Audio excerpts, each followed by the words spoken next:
স্কুলের প্রধান শিক্ষক সুজয় কুমার চট্টোপাধ্যায় জানিয়েছেন, আচ্ছা, আজকে এএনএম জিএনএম 2024 জয়েন্ট এন্ট্রান্সের পরীক্ষা ছিল। বেশিরভাগই মেয়েদের সিট। এবার এই মেয়েরা তারা নিজেদের প্রাইভেট পার্টসের মধ্যে ঢুকিয়ে বিভিন্ন কিপ্যাড মোবাইল ফোন ইত্যাদি এনেছিল, যেগুলো ফ্রিস্কিংয়ের সময় ধরা পড়েনি। অনেকে জুতোর তলার ভিতর নিয়ে এসছে, সেগুলো ঠিকভাবে ধরা পড়েনি কোনোভাবে।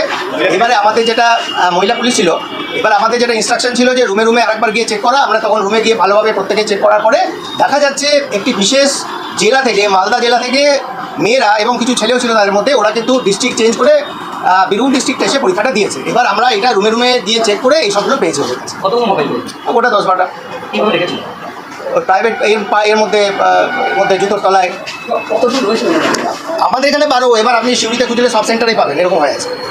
এমন ঘটনার পর রীতিমতো ওই পরীক্ষা কেন্দ্রে শোরগোল পড়ে যায়। যদিও অন্যান্যদের পরীক্ষা যথারীতি হয়েছে, মোটের উপর এই ঘটনায় 12টি